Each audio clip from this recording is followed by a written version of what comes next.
Hello and welcome to the Idiot Book Nook podcast. My name is Blazewing. My pronouns are they, them. I am the reading dragon. My pronouns are she, her.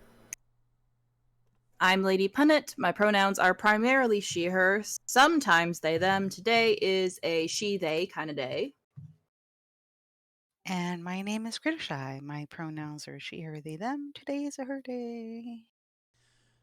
We're getting into episode 6 of Tongues, Tangents, and Tittilations today, and we're going to be talking about character creation and character building. But before we get into that, if you'd like to follow us on social media, you can do so at linktr.ee/idiotbooknook. You'll be able to find links to our podcast. You'll be able to find links to the Twitch, to the YouTube. You'll be able to find all of our individual socials, and you'll be able to support us that way. That being said, character creation. No story is complete without characters. No story can exist without characters. There has to be character development, but before you can get to that, you have to figure out what kind of character you want, or what kind of character you're going to be working with. It usually comes from an idea you might have in your head of just maybe a static image. Maybe you saw somebody walking down the street that inspired you. There are many, many ways to build your characters. There are many, many ways to develop your characters over the course of whatever story you're telling. We have a few possible methods or ideas that you might be able to use if you want to build characters later on in your stories. One of which is actually kind of unique, and we've become quite attached to for things like tabletop role-playing games. So why don't we get into that? You want to get into that first? I don't know. How do you guys want to do this?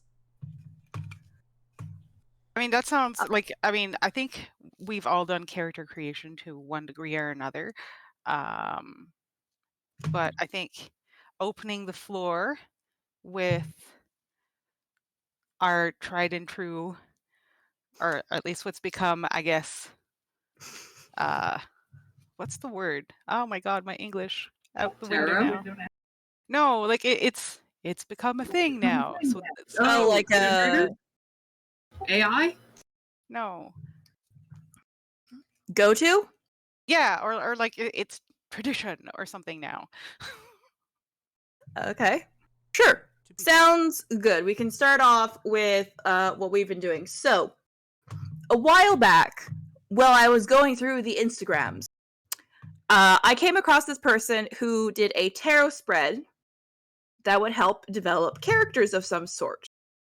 Now, if you are listening to this via podcast, you can't see what I am doing, but maybe down the line we can post it onto an Instagram of our own, or I can repost it and stuff. But it's come in handy, and through it have come up with many fascinating characters. So it's a 10-card spread. All you need is tarot cards, or if you have playing cards, you can do it that way, because, fun fact, you can use playing cards to do tarot spreads. Takes a bit more finicky things. I wonder what it would be like to create characters out of my Gloom set. So I have a card game called Gloom. I don't know if anybody's heard of it before. And think about it, it's sort of like if Addams Family was a card game, and each player gets a family, and you have to make bad things happen to your family in order to make them happy, and you make good things happen to all your adversaries to make them unhappy. And whoever has the worst luck at the end of the game wins. Yeah, that sounds like something the Addams Family would greatly enjoy. Which is another thing for character creation. If you have a character you really, really like, you can make them into a D&D character. I have done that with one of my characters. She's a tiefling who is basically a female version of Milo Thatch from Atlantis. Nice, I like it. Very interested in architecture, history. She's an archaeologist. She's just trying to figure out all of the things. A sweet bean, just trying to get by. Sweet bean, just trying to get by. Now I gotta move the laptop back a bit so I can have a bit more room because I am doing this on my desk, which does not have a lot of room. If a rune spread would work as well. Maybe not. It might not be as effective, but that is something we could definitely look into. Maybe not in the middle of stream. No, because I have a set. I have a set of runes too. I actually made my own set. Okay. I'm wondering if you want me to do the spread and you guide to give you a little bit more room. I got it. I have them all down. Okay. We're good. All right.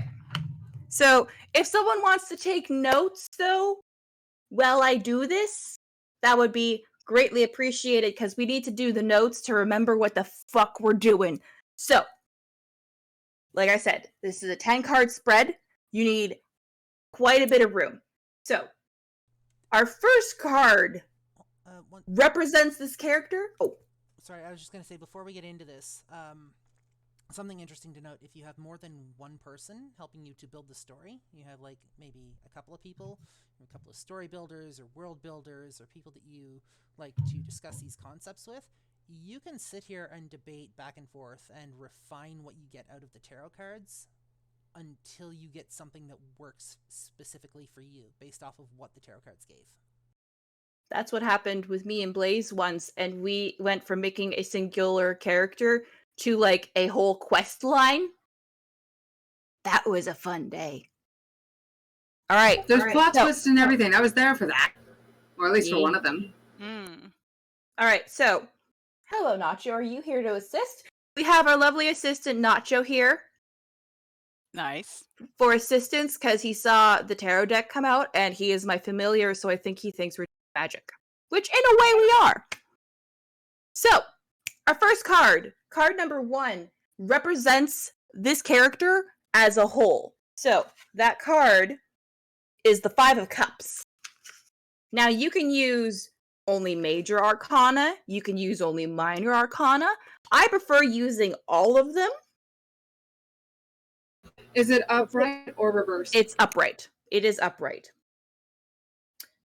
Oh, and this is a great start. This is a sad card that foretells an emotional loss or sadness. It may be that a relationship doesn't bring all that you would wish, or you may part company from someone you love.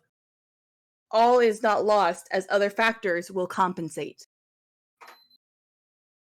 So this person overall is sad. So foretells emotional loss or sadness. Mm-hmm. Go with, what was the rest? Foretells an emotional loss or sadness.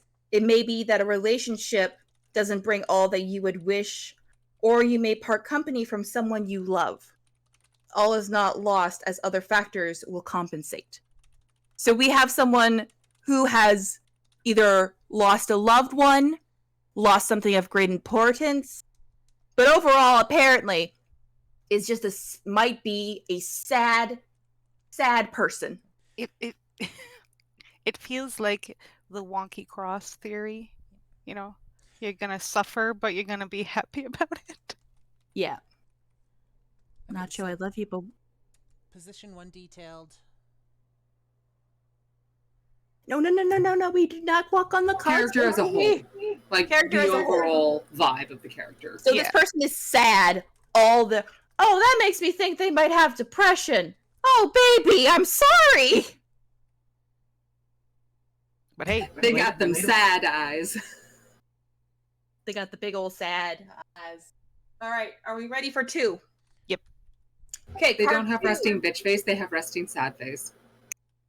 So card 2 represents skill proficiency, express love, and possibly animal companion.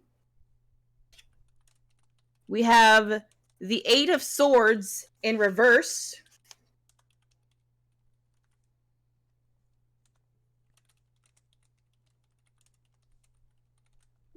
Restrictions will lift, but depression, difficulties, and maybe a battle will have to be fought first.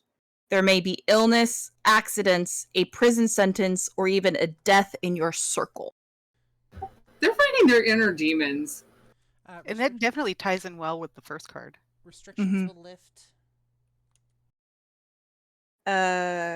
Restrictions will lift, but depression, difficulties, and maybe a battle will have to be fought first. There may be illness, accidents, a prison sentence, or even a death in your circle. So I am getting possibly...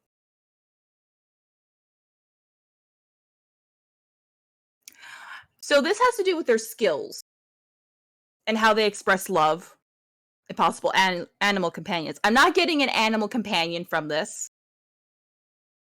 I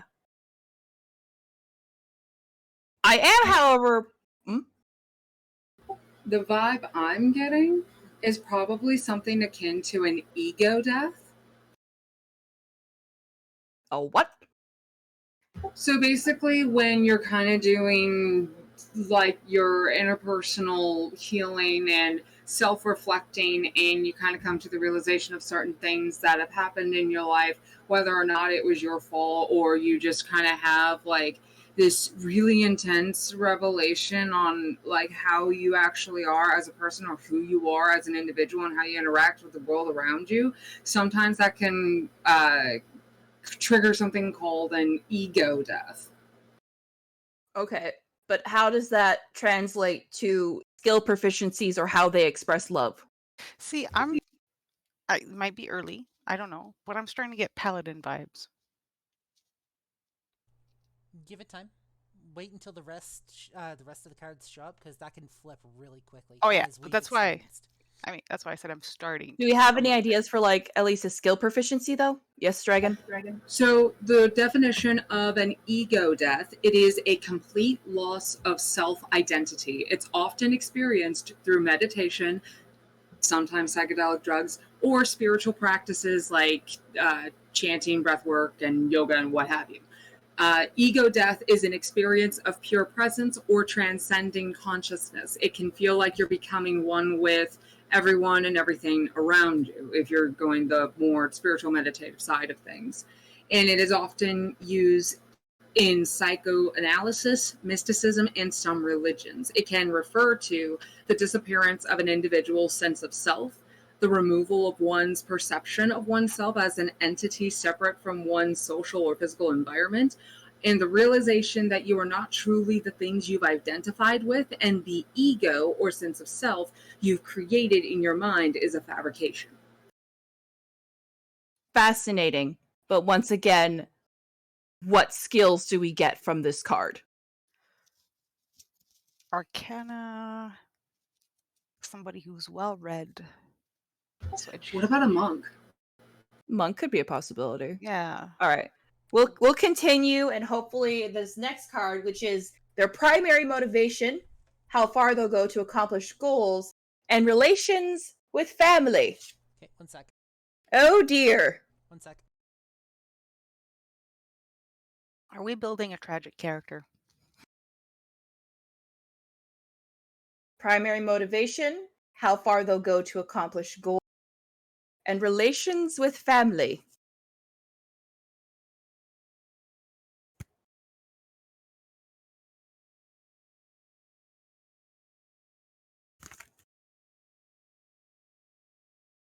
We have, for this card, the Empress in reverse. Practical and financial problems connected to property, land, a garden, or premise of any kind are likely. There may be a temporary shortage of money due to laziness or overspending. In some cases, a battle with a woman could be the cause of financial hardship, and this scenario is typically a difficult divorce. The Empress can signify problems related to fertility or the loss of a baby through miscarriage or abortion. Sometimes this card simply suggests that the happiness that you are waiting for will come, but not just yet. This character is so depressing. And we're only 3 cards in. So here's the thought I'm having. Okay, so this is clearly a feminine character. She's gone through the hardship of like trying to start a family. Like she was originally like some sort of noble or royal or something like that. But in trying to like have a family with like her significant other, her husband, whatever, and not being able to bear any children and having to spend literally everything she had in order to figure out what the fuck was wrong. And then all of a sudden, this other random chick just comes in and causes issues, and husband decides to divorce her for this other lady because, whoops, he cheated on her, and now, like, new lady is going to bear an heir to that family. So unfortunately, she has to go into something akin to like a nunnery. She's going to have a redemption arc. Or a villain one. Redemption or revenge arc. We love them both. But when it comes to how this character so this applies to like how they deal with things and their relationships with others. And it definitely feels like they're the kind of all or nothing. Mm-hmm. This is what like the card is kind of giving. Like they'll either do nothing and let the opportunity pass by, or they'll put everything into it regardless of whether or not that's a good idea. Hence one of the reasons why this lady's in a nunnery right now, because she literally had nothing by the time she got booted out of her husband's home for not being able to bear children, no matter how much effort and money she was putting into trying to figure out why the hell she wasn't bearing any children, any heirs with the family. Turns out the husband's the one that's infertile and the mistress actually slept with another person.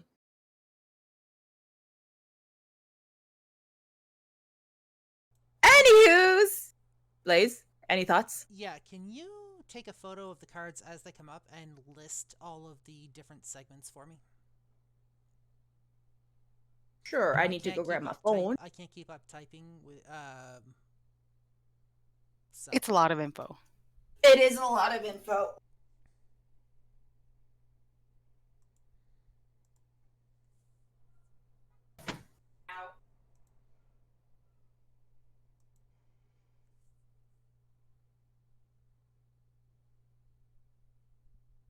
One moment, please. Grim desperately trying to get the coffee. While we were waiting, please enjoy the shenanigans of Grim. Alright. Sections first, so I can outline those. Okay, so first things first.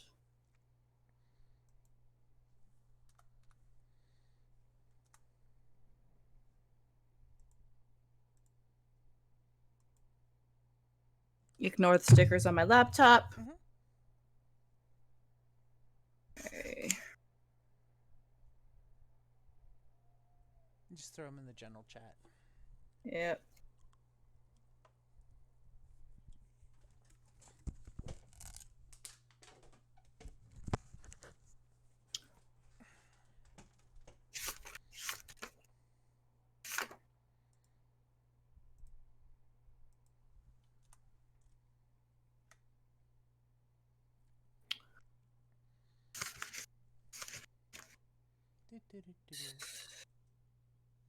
I just saw the meme you posted, Blaze, in our chat.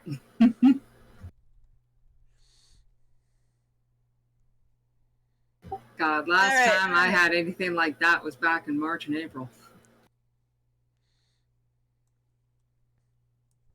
Boop, boop. We don't need memes, we need general. Okay.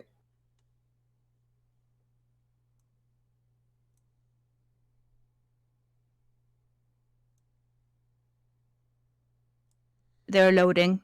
Yep, no worries. So did. All right.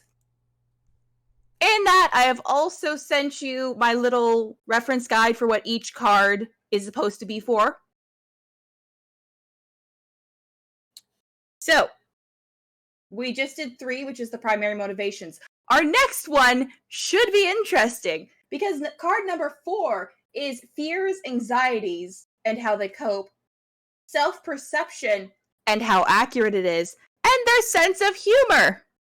Let's hoping this person deals with trauma with a sense of humor, because I can't deal with how sad they are so far. Okay, slightly hopeful. We have the star in reverse. The star is one of those fun cards that no matter what position it's in, it is always mostly positive. So, the star in reverse. This card is excellent whichever way it falls, but you may have to wait a while before your wish is granted. The only other warning is not to waste your talents or your energies by pouring half of them into the wrong receptacle. That's not helping. No, it means that she's going to go on an unexpected adventure, and she's going to have a lot of experiences, and she's going to learn a thing. She's going to do some learning. But that doesn't tell us what her fears and anxieties are, how they cope, her self-perception, and how accurate, or their sense of humor. It's the fear of the unknown. Or fear of making the wrong choice. Because it said careful not to put all, like, it basically said, like, don't put all your eggs in one basket. And it could be one of those, like, well, which path do you choose? Which one's the right basket?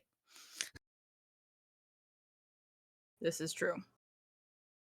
Which also fits with the whole, like, nobility royal thing, because most of the time, those types of people don't necessarily have to be bothered with making choices. The choices generally get made for them, especially the ladies. So far, well, Blaze has a chance to type. So far, we have this woman who's had nothing but hardship most of her life. Could very well turn out to be the villainess in this situation, and I wouldn't blame her from what's happened so far. And we haven't even gotten to, like, the last 3 cards, which are defining events in their life. This is just, like, base personality. Speaking of, next is, are they an extrovert, introvert, biggest regret, personal obstacle they have to overcome? We have the 6 of Cups, upright. Finally, a card that is upright. This is a nostalgic card for good times past. A family gathering brings you back in contact with people you like, and it is possible that an old flame may re-enter your life. You will find old skills and old contacts invaluable. I'm getting extrovert vibes. Childhood friend that was in love with her. You really, yeah, I also know for a fact that you also really like the friends to lovers. Which, fair, it is a very good trope. I personally also like the enemies, rivals to friends to lovers trope. Which is superior to just enemies to lovers trope. Nothing wrong with enemies to lovers, but I like the enemies to rivals to friends to lovers. That is superior character development. It's also a lot more well-rounded and gives more opportunity for slow burn. Yes. Because we love a slow burn. No, we don't. Fuck that.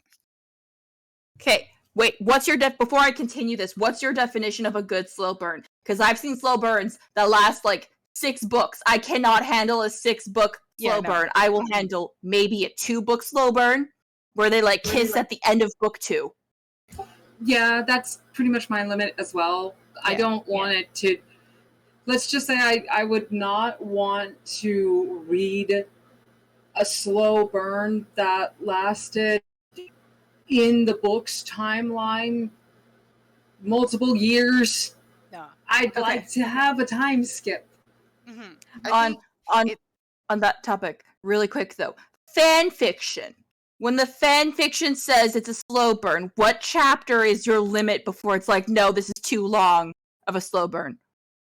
After, if it's more than 20 chapters, then no. I mean, it depends on the size of the chapters. We'll give it that. Depends if Let's say it's complete or not. If it's not complete and they're saying slow burn, I usually wait till it's complete. Let's say it's completed. Each chapter is roughly 2,000 words, give or take a couple hundred. It has 50 chapters in it. It's got to be somewhere halfway through that book when at least the feelings are let out. Yeah. When both parties know exactly how they feel about each other. Yeah. Okay. I mean, I generally have, like, when it comes to like general like media and stuff, it's 2 seasons or 2 books. And if you haven't done it by then, don't fucking do it. All right. Back on the topic, we can talk about book tropes we love another time in another Triple T. Card number 6 is Secrets They Keep, Hopes and Dreams, what they are enthusiastic about. Ooh. Ooh. So first of all, this person's getting a lot of cups. We have the King of Cups in reverse.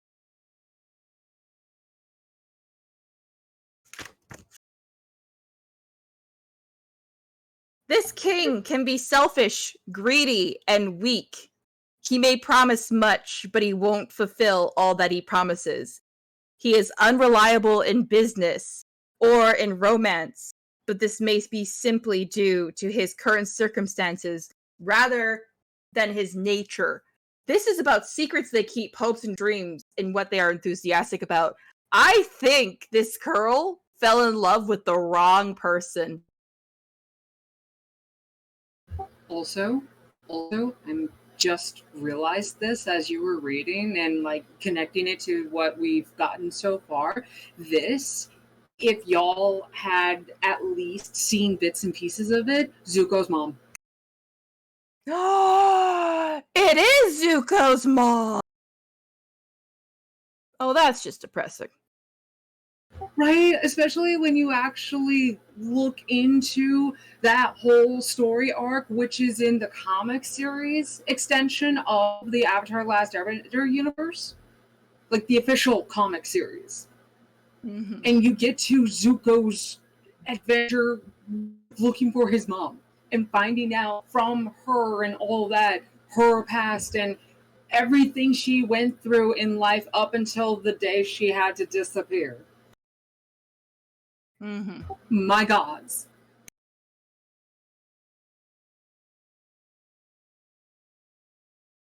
I'm getting Princess Bride Buttercup vibes. Oh, true. All right. Next.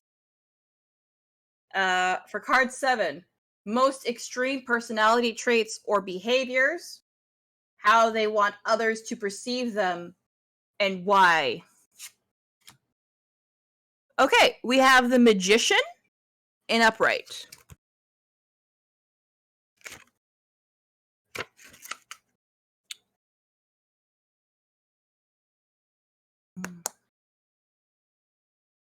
On a purely practical level, this suggests that you are about to embark on an enterprise, and it is one that you are well equipped to carry out. You actually have the knowledge, skills, and experience at hand, but you must now concentrate on using these skills and also on marketing them. There is a suggestion that, even if you don't feel confident, you should do your best to appear so, and you may need to use a touch of trickery to get what you want. Time upon time, I see this card appear when a client is about to become self-employed. In a spiritual context, this card shows that it is time to put intuition and psychic abilities to good use. The magician can also announce the immediate arrival of an important man into a woman's life, and in this case, the man will be amusing and intelligent. Okay, guys, hear me out. Hear me out. This girl fell in love with the wrong man, right? He leaves her for his mistress. She meets a new man who grants her powers, and she becomes a warlock while falling in love with the patron. I can see it. Oh, and the mistress, her best friend. Oh, the drama! And she feels like the fake it till you make it kind of gal. Guys, this woman has the same backstory as my mom.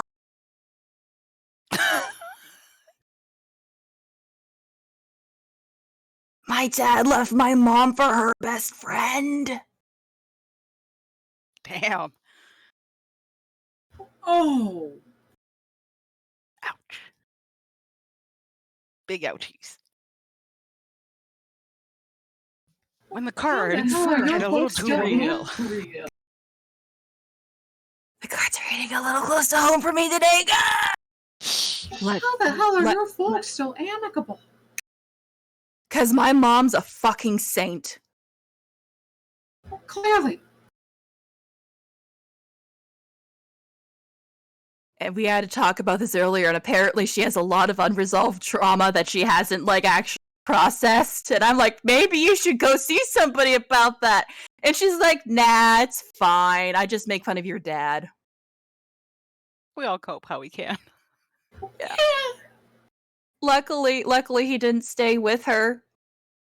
Because it turns out she ended up cheating on him with another married man. Shock. Yeah.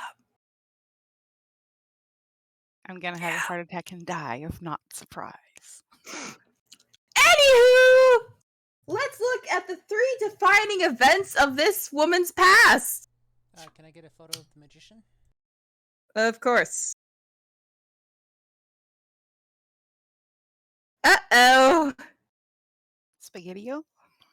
How familiar are you guys with tarot? It's been a while, but yeah. Fairly. The first card's the Tower. What? Upright or reversed? Upright. The Tower is bad no matter what position it's in, though. Yeah, that's why. I mean, not always, but it more so depends on the situation surrounding the tower. Which Key notes: a shock or upheaval, problems with property or premise. This card shows a building that is burning and people falling from the windows. This terrifying image suggests that your world is about to be turned upside down. The shock or upheaval that the tower predicts may not turn out to be a major disaster, but you can be sure that something unpleasant will occur. Often this discovery is a blessing in disguise because it means that something you are unaware of comes to light, and it is better to know what is going on than to be kept in the dark. Experience has taught me that the tower card, can warn of trouble related to property or premise. So when this card shows up, look up your local handyman's phone number. She has to make a journey back to her hometown, home country, wherever she originally came from, because the land or wherever it is that her family resides is about to get bought out by some shady ass property owner or some crap. This is like a D&D Hallmark movie. Yeah. Next, we have the Ace of Swords in reverse.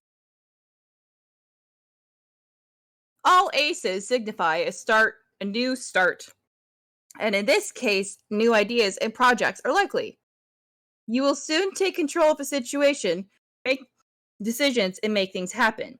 If you have been treated unjustly, this will be rectified. You will have to speak out, but you must avoid throwing your weight around. This ace can indicate a medical or dental problem that can be solved by surgery.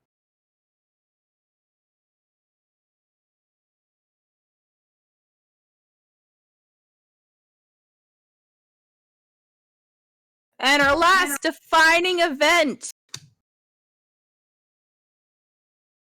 I would say there's an accident along the way. The Seven of Wands upright.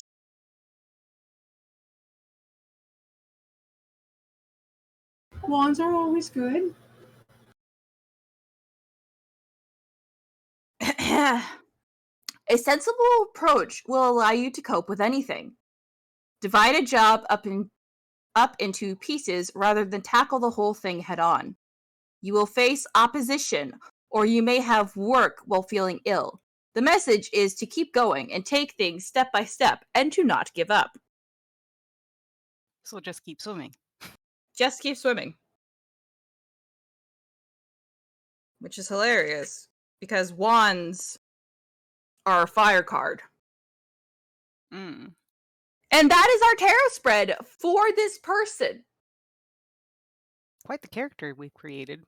Quite the character we've created. So, what have we determined so far about this character is she has a very, very sad past. She was not treated right At some point. by someone. Someone she cared deeply about. Someone she cared deeply about. Someone left her. Oh, that sounds like me. But she overcomes. I have severe abandonment issues. She overcomes, and I am honestly all for the she fell in love with her patron trope, who actually treats her super nicely. Yeah. I got a bathroom. I'll be right back. You go bathroom. As Blaze types to tap it to tap it tap. Like the whole the warlock patron is someone from her past too, and he got himself into like a position of power. Like he went and did his shed, or they went and did their shed to become this like powerful entity. Comes back thinking, oh, she's doing fine. She's doing great. She like went off to get married to the dude that she loved and whatnot. Oh no. Oh shit. I never should have left you. I'm gonna help you out here. I'm gonna give you some of my power to like get you back on your feet. And we're just gonna go and get you back home so that way you can take care of your folks.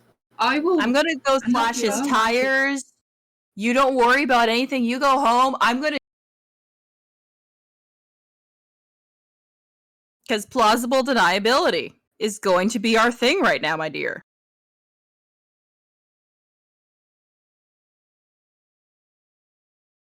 Like he's the reliable friend, and there was just like that time period of the separation because of the fact that they both had their shit going on.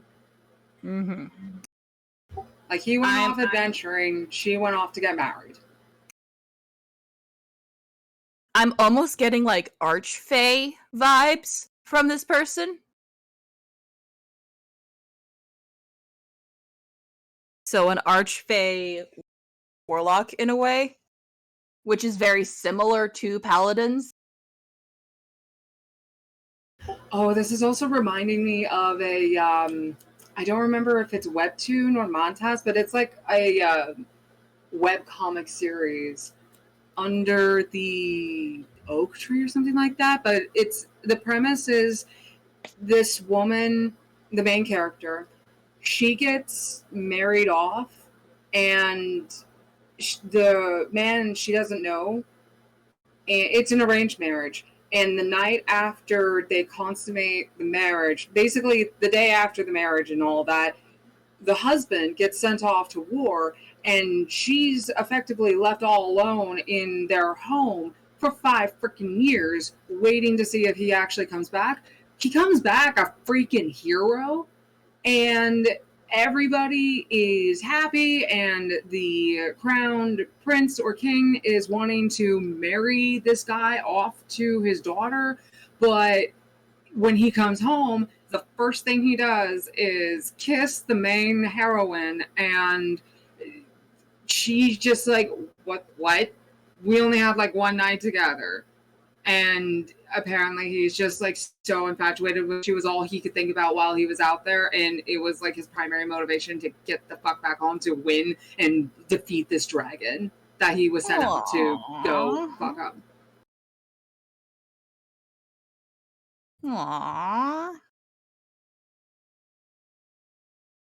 And then there's like the whole thing is pretty much them working things out together, her slowly building up her confidence as a person, and eventually being able to stand up to her abusive dad who married her off in the first place because she, in his eyes, she was useless.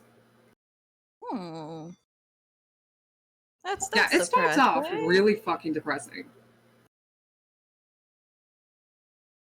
Can I help you, Nugget?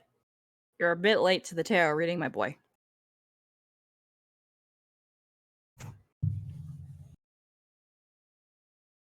Welcome back, Critter. Yay. Can you just not be here? Yeah.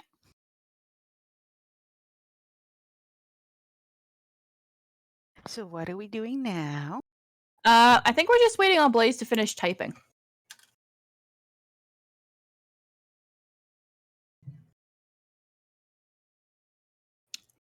But yeah, so we were talking about how this character met up with childhood friend who's probably an archfey of some sort.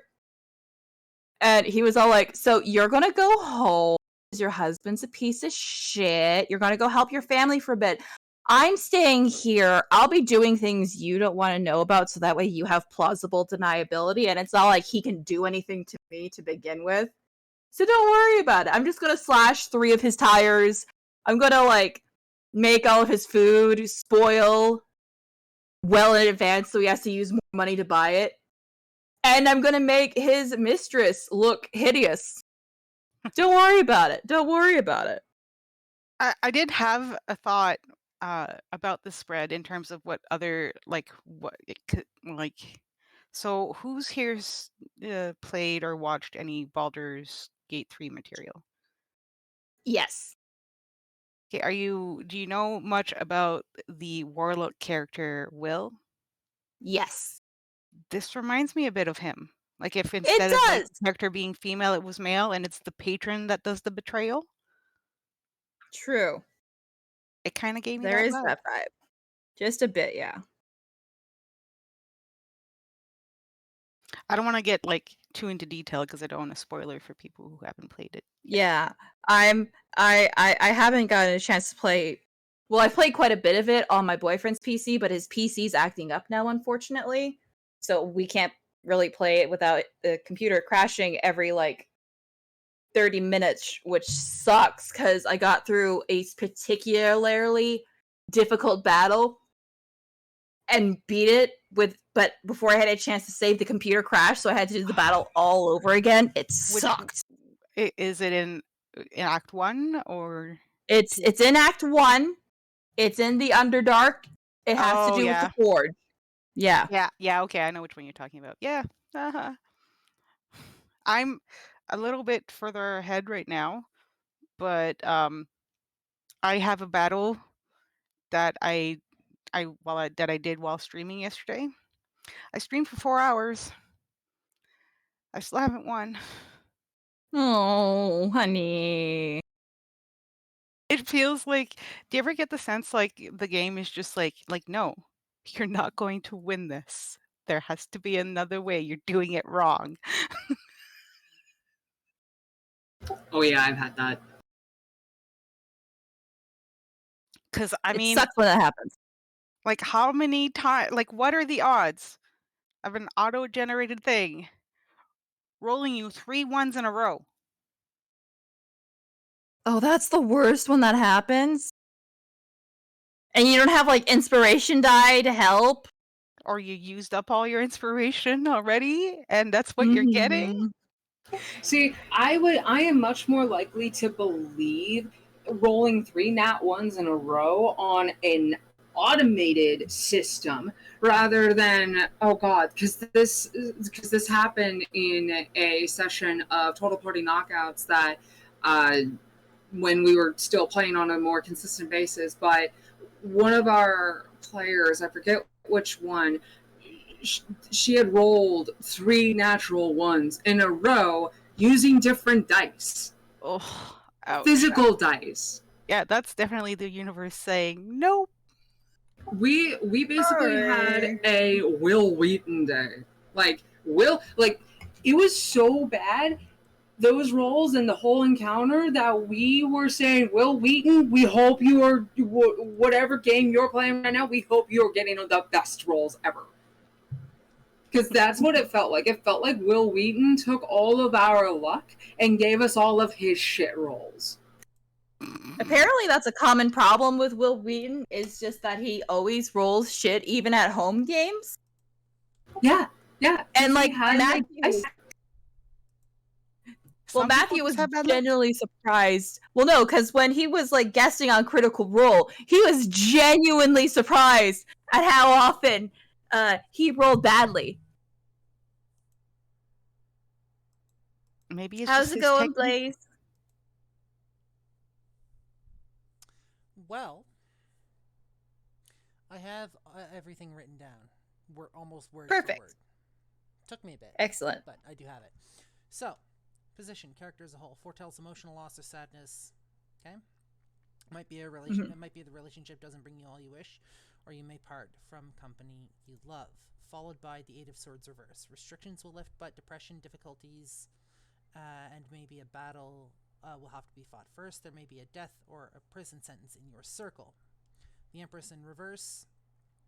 Practical and financial problems connected to property, land, garden, or premises of any kind are likely. Maybe a temporary shortage of money due to laziness or overspending, and in some cases a battle with an avaricious woman could be the cause of financial hardship, and this scenario is typical of a difficult divorce. The Empress can signify problems related to fertility or the loss of a baby through miscarriage or abortion. Sometimes this card simply suggests the happiness that you are waiting for will come, but not just yet. So, what I'm seeing is a young woman who has fallen deeply in love with somebody. They may not look at her the same way, but she is like head over heels for this person. Right? Mm-hmm. He gets her pregnant. She miscarries. Because of that, he goes off to find somebody else. He cheats on her. This causes the two of them to divorce. Specifically with him citing the fact that she miscarried as the problem, which is something we see in everyday life. Right? Followed by the Star in reverse. This card is excellent whichever way it falls, but you may have to wait a while before your wish is granted. The only other warning is not to waste your talents or energies by pouring half of them into the wrong receptacle. We are seeing she wants kids.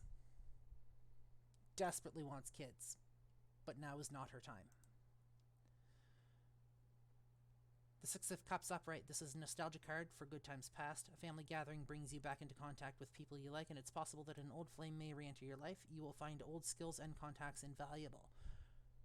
With all of this shit going on in her life, she goes back to the core. She goes back to her family. She goes back to people that brought her comfort, people that she used to know and that she may have separated with in order to be within this man and kind of reconnect with those people.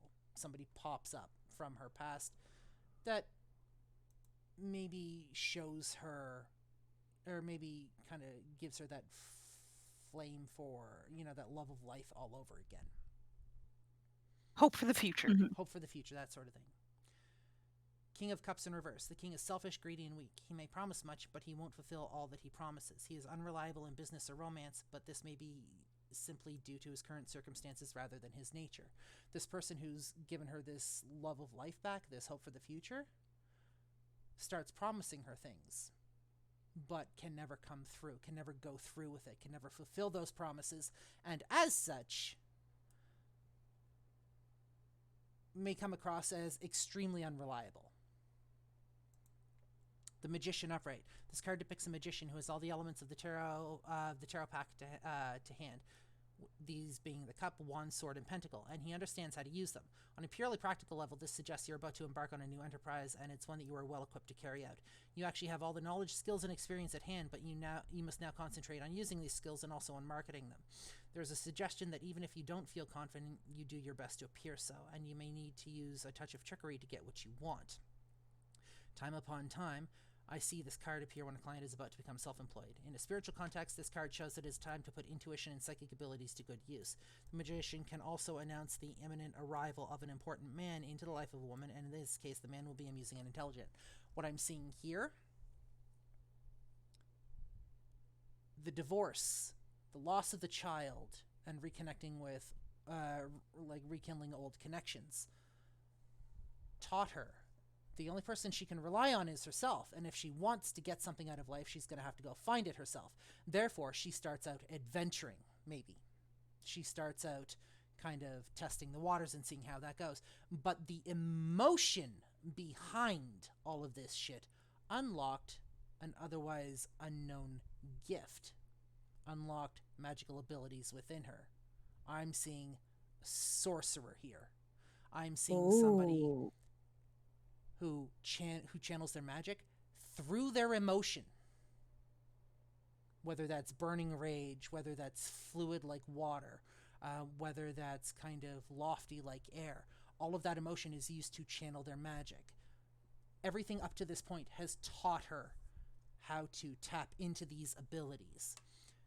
While she's adventuring, she runs into somebody, right? She leaves her family, she goes out, she goes adventuring with these newfound abilities. She runs into somebody who ends up as a traveling companion with her and kind of is there to have her back, but isn't necessarily a partner. Defining event of the past, the Tower upright. So her world got turned upside down. Literally everything in her life went to shit. The shocker upheaval of the Tower predicts that this may not turn out to be a major disaster, but that you can be sure something unpleasant will occur. The miscarriage, the divorce, and him cheating. Often it's a blessing in disguise because it means that something you were unaware of comes to light. The reveal of all of this leading to the reveal of, hey, I actually have abilities that I can use to help people or that I can use to find what I need. I'm more than just what I seem. I'm more than just what I appear to be. Second defining event of the past. All aces, the Ace of Swords reversed. All aces signify a new start, and in this case, new ideas and projects are likely. You'll soon take control of a situation, making decisions and make things happen. If you've been treated unjustly, this will be rectified. You'll have to speak out. You must avoid throwing your weight around. This ace can indicate a medical or dental problem that'll be solved by surgery. The reverse or negative reading is much the same as above, although perhaps milder in its effects. You must avoid going too far or being too critical of others. She's taken her fate and her life into her own hands. She's taken her future into her own hands, and she's starting to speak up about what this guy has done to her, about, the fact that he blames her for the miscarriage, the fact that he went and found somebody else, and the fact that he is not inherently a good person. She's started speaking up about this to anybody who will listen. And she started talking about her experiences. And she started trying to turn that into something positive for her life. And then we have the Seven of Wands upright. A sensible approach will allow you to cope with anything. Divide a job up into pieces rather than tackle the whole thing head on. You will face opposition, or you will have to work while feeling ill. The message is to keep going and to take things step by step and not give up. He found out that she's telling people about her experiences. He found out that she is actively telling people that he is not a good person, he is not a fan of it, and he steps in to try and stop her, to try and confront her and turn everybody against her. But the more she perseveres, the more he fucking fails. The more he ends up cold, destitute, and alone, leaving her to find the person she is supposed to settle down with, to find the person she's supposed to start a family with eventually, and to complete her life's ambition, her life's goal of having that family in the first place. She just had to wait a while to get it. I like it. Yeah, I like it too. That's what I say. Same.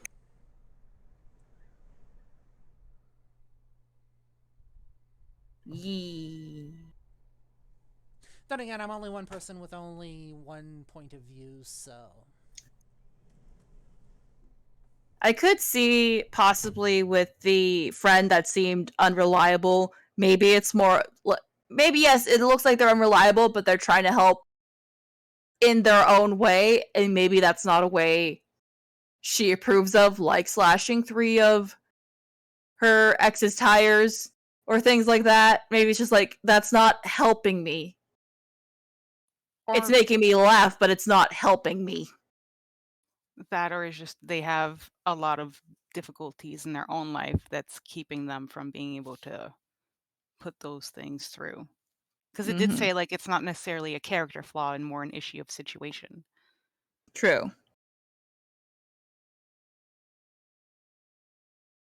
But yeah, this is a very interesting character we have. I'm seeing a wild magic sorcerer. I like the wild magic because it factors in that emotion that unlocked abilities that she didn't know she had, and she can't quite control it completely. Eventually she'll learn to, but she can't control the effects of it. This now makes me want to build a wild magic sorcerer. Same. Which is sort of what I have going on actually in Baldur's Gate right now. Totally a tiefling too. Now, so would the source of her wild magic be the emotion? So kind of like some sort of like emotional domain type of scenario, or? Well, usually sorcery has like bloodline stuff attached to it, so it could be like a, I believe with wild magic sorcerer, it has to do with those that were from the Feywilds. So somewhere down her family line, someone got freaky with someone from the Feywilds. Kind of like how with draconic sorcerers, they have like someone that got freaky with a dragon. Yeah, maybe that's why she can't have regular babies. She needs a fae. She needs someone who actually has superior juice DNA to help. That's better to say. Yeah, better DNA to actually make a baby. Because they're like, nope, this is inferior DNA. We don't want this. No, thank you. Unless the fae fuckery happened because of a chance encounter, like the whole lady meets an old person and they have this conversation, and the old person is like, oh, why you seem so sad? Well, we're trying to have a kid, but we're having a little bit of difficulty. Well, have this. Like, here's a choice of 2 things. You can have either one, but you can't have both, and she ended up having both. That absolute deep-seated rage within her of having lost the kid and then being blamed for it and then being left by her partner not only fueled the magics within her and gave her the ability to unlock it, but started a change within her. Started unlocking more and more and more the more she starts using these powers, until she ends up claiming her fae lineage physically. Metamorphosis. This is the beginning of a massive change for her, which means she eventually goes home and finds somebody in order to start a family with. But she can only do that once she's physically fae. I like that. Mm-hmm. So would it stand to reason, going along that path, that one of her parents is not who they say they are? Possibly. Or grandparent. Or even great-grandparent. It's look at the sorcery magic as like a recessive gene. Yeah.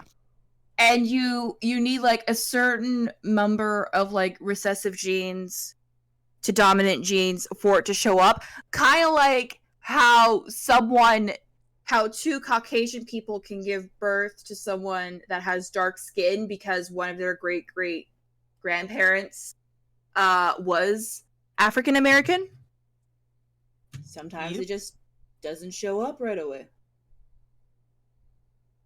Da, da, da, da.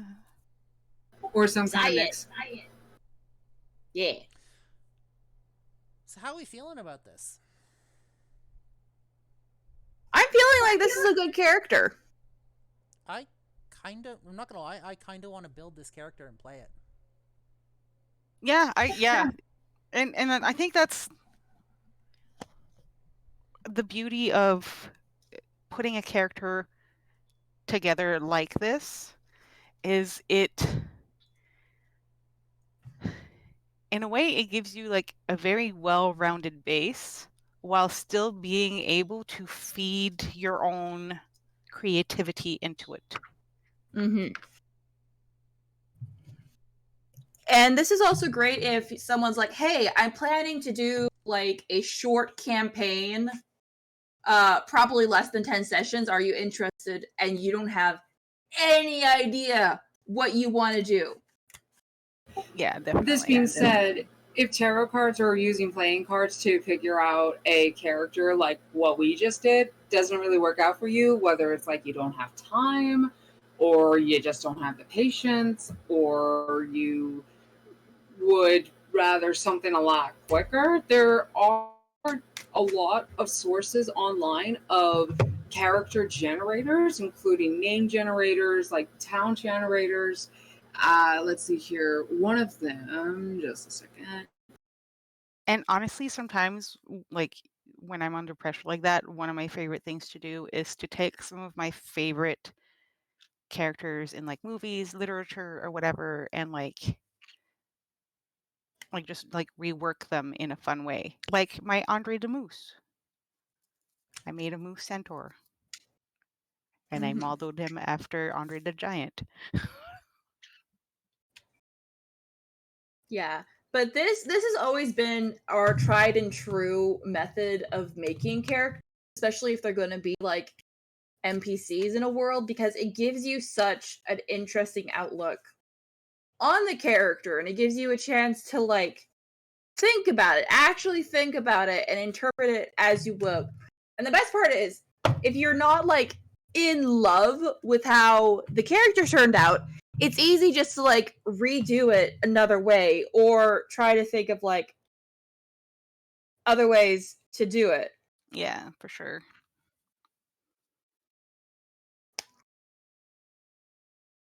So, do we want to try another one to show how vastly different, or do we think that's good?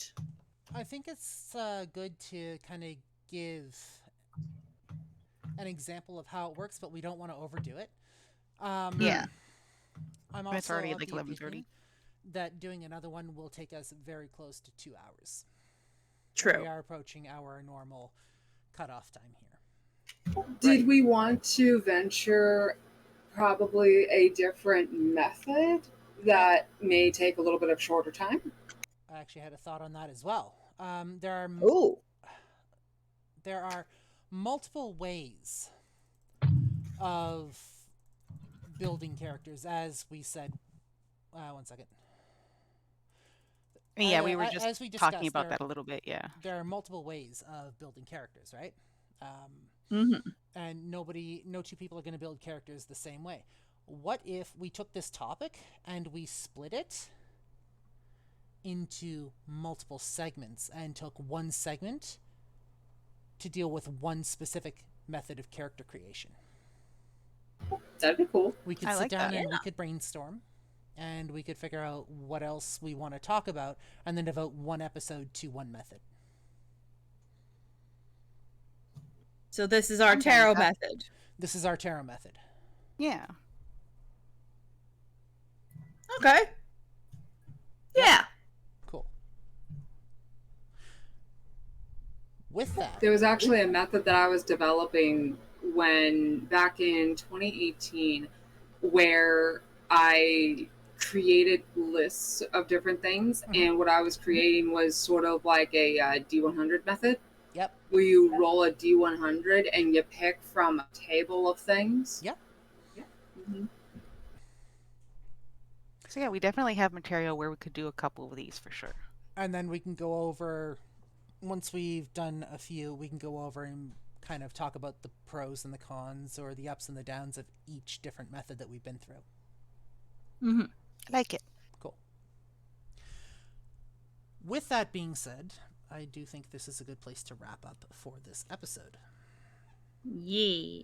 If you'd like to follow us on social media, you can do so at lanktr.ee/idiotbooknook. You'll be able to find links to our podcast, to our YouTube, to our Twitch, to all of our individual socials. And you can go see what we are all individually up to on the net there. For this episode of the Idiot Book Nook and episode 6 of Tongues, Tangents, and Tittilations, I'm Blazewing. I am the Reading Dragon. I'm Lady Punnet. And I'm Critter Shy. And we'll see you guys next episode.